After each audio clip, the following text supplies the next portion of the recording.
தான் தான் கெத்துன்னு சுற்றிட்டு இருக்க பசங்களுக்கு கூட நம்ம ஹீரோயின் போயிட்டு என்ன பாடு பாடுறாங்க அப்படிங்கிறது தான் இந்த சீரீஸு. ரொம்பவே ஹாப்பியாக இருக்கும். உங்களுக்கு ரொம்பவே பழைய நாஸ்டாலஜிக்கான பாய்ஸ் ஓவர் ஃப்ளவர்ஸில் ஞாபகம் வரும். அந்த மாதிரி ஒரு சீரீஸ் தான் பார்க்க போகிறோம்.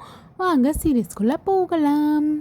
நம்ம சேனலை ஃபஸ்ட் டைம் பார்க்குறீங்கன்னா மறக்காமல் சப்ஸ்கிரைப் பண்ணி லைக் பண்ணிடுங்க.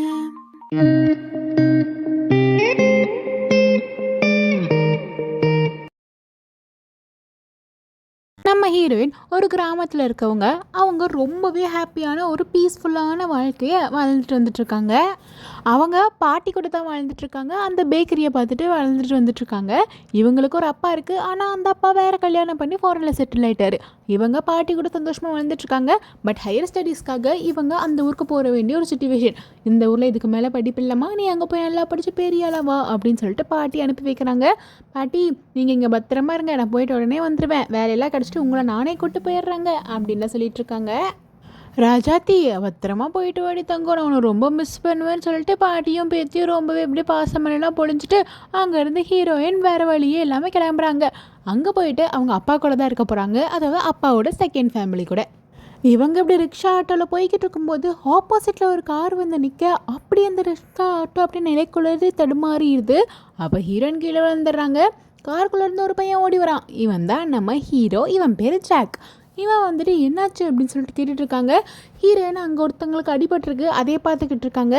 இங்கே பாருங்கள், உங்களுக்கு ரொம்பவே அடிபட்டிருக்கு, ஹாஸ்பிட்டல் போகணும், அவன் தான் இடிச்சா, வாங்க அவன் கார்லேயே கூப்பிட்டு போயிடலாம் அப்படின்னு சொல்லிட்டு ஹீரோயின் கேட்குறாங்க. டேய், இடிச்சு சொல்லிட்டு நீ பெரிய இவனாட்ட கூலிங் கிளாஸ் போட்டு வெளியே வரியா, ஒழுங்கு மரியாதை ஹாஸ்பிட்டல் கூப்பிட்டு போடா அப்படிங்கிறாங்க.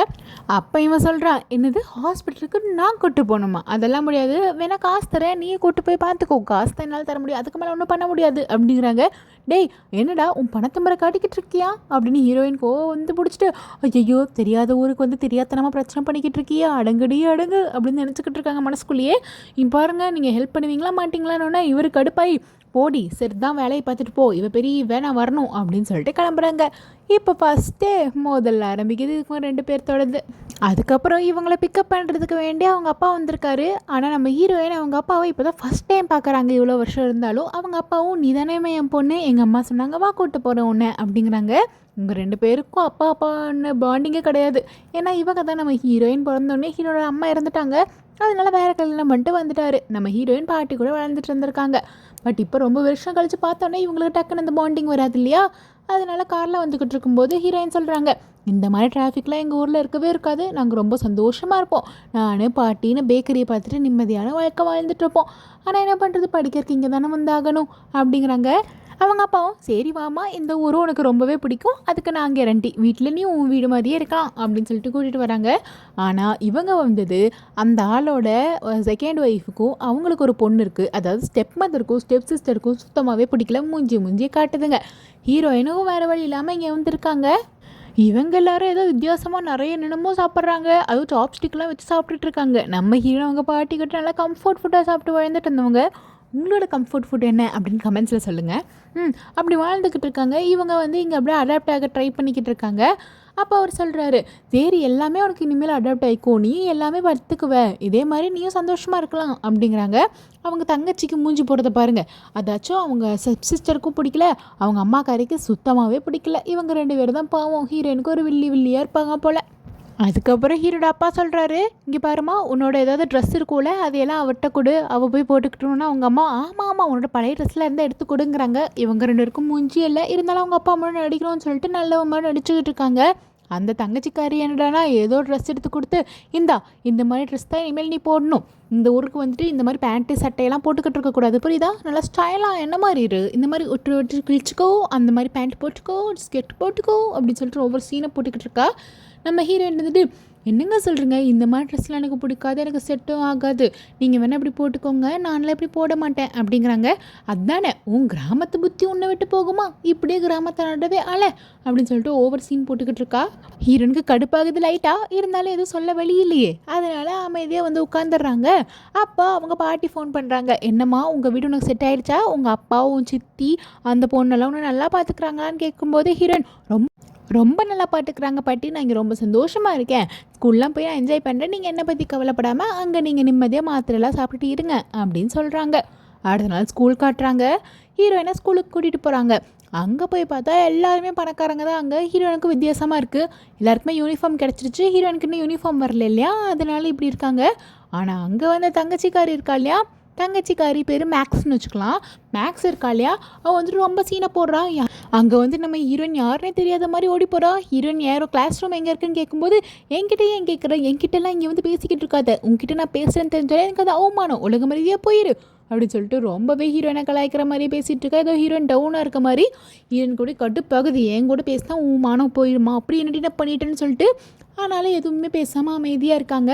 இங்கே பாரு, என்னோட ஸ்டேட்டஸ் செட் ஆகாது புரியுதா அப்படின்னு சொல்லிட்டு ஓவர் சீன்லாம் போடுறா. நம்மளுக்கே பார்த்தா கடுப்பாகிற மாதிரி தான் இருக்குது.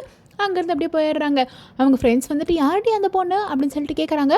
அந்த பொண்ணுலாம் எனக்கு யாருன்னு தெரியாது, சும்மா ஏதோ கேட்டுட்டு இருந்தா, சரி வாங்க கண்டுக்காதீங்க அப்படின்னு சொல்லிட்டு கூப்பிட்டு போயிடுறாங்க. எல்லாம் என் தலை இழுத்து இவ கூட வந்து இருக்கணும்னு சொல்லிட்டு ஹீரோயின் நினைக்கிறாங்க.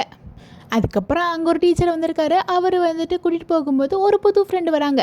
அவங்க ரொம்ப ஜாலியாக வந்து கட்டி பிடிச்சிட்டு, நான் தான் இனிமேல் பெஸ்ட் ஃப்ரெண்டு, நீ தான் இனிமேல் ஏன் பெஸ்ட் ஃப்ரெண்டு அப்படின்லாம் சொல்லிக்கிட்டு இருக்காங்க ஃப்ரெண்டு. நம்ம ஹீரோயினும் ஹாப்பி அப்படியே வராங்க. அவங்க ஸ்கூலில் எதெல்லாம் எங்கெல்லாம் இருக்குது அப்படின்னு சொல்லிட்டு கூப்பிட்டு வராங்க ஒரு கேங் கிட்ட.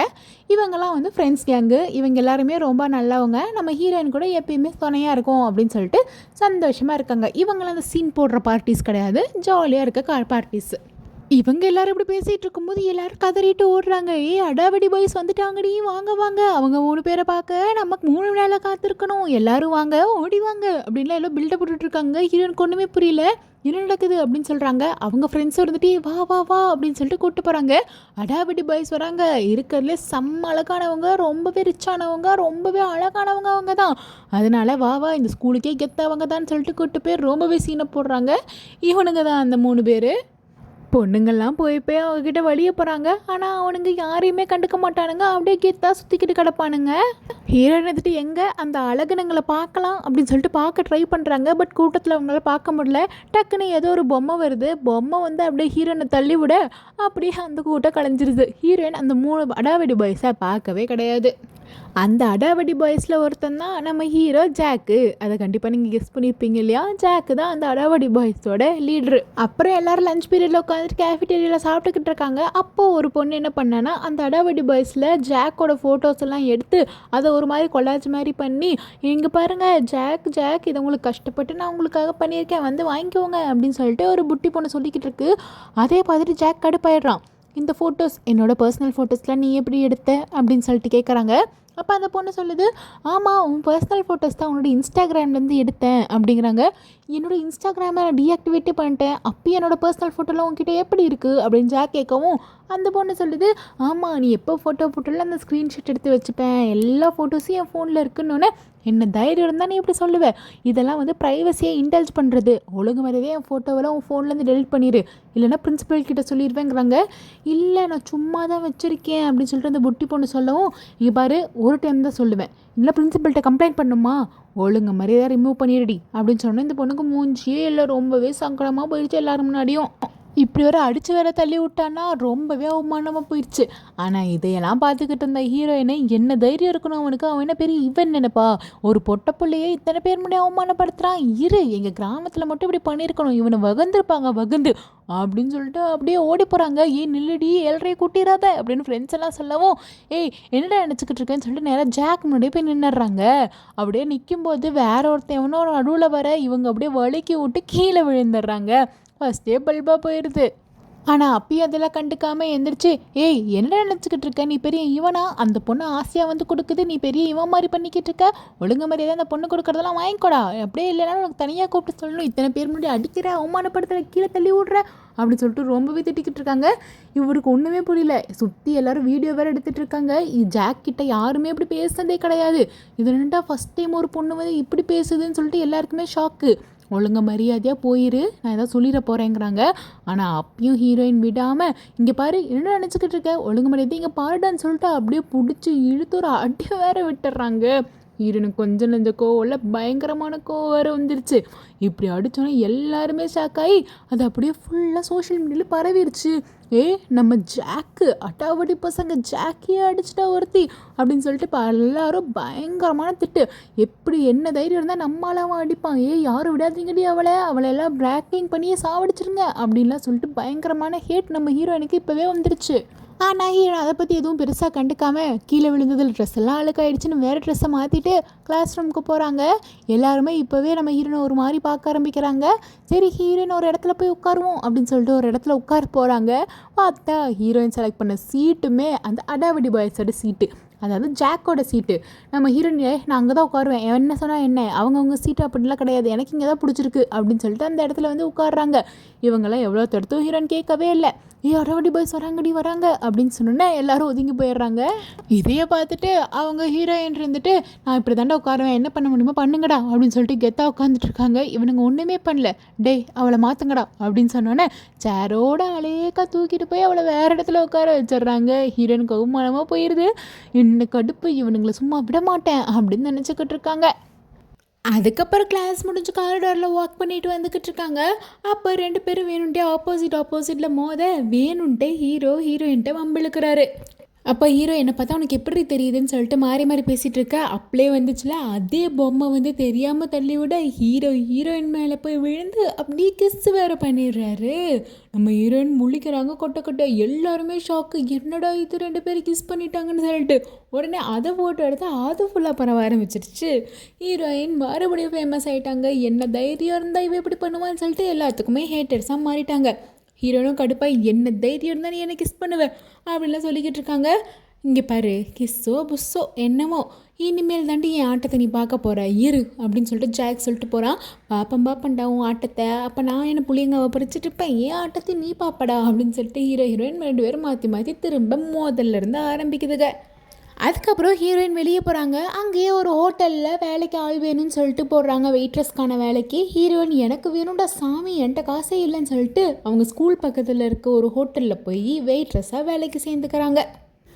இங்கே இந்த அடாவடி பாய்ஸ் இருக்கானுங்க இல்லையா, அவனுங்களாம் சேர்ந்து பேசிகிட்டு இருக்காங்க. என்னடா மச்சான் உன்னை இப்படி பண்ணிட்டா, ஃபஸ்ட்டு என்னென்னா உன்னை வந்துட்டு அடித்தா, இப்போ உன்னை கிஸ் பண்ணுறா, இங்கே பாரு அவளை சும்மா விடக்கூடாதுடா, நம்ம ஏதாவது இந்த அடாவடி பாய்ஸ்லாம் சேர்ந்து அவளுக்கு ஆட்டம் காட்டணும் அப்படிங்கிறானுங்க. இதோட இந்த பாட்டு முடியுது. போக ரொம்பவே ஜாலியாக இருக்கும். 2 பேரும் ஹேட் டு லெவலில் இருக்காங்க. இனி என்ன ஆக போகுதுன்னு சொல்லிட்டு அடுத்து பார்க்கலாம். ப்ளீஸ் லைக் கமெண்ட் ஷேர் பண்ணுங்கள், மறக்காமல் லைக் பண்ணுங்கள்.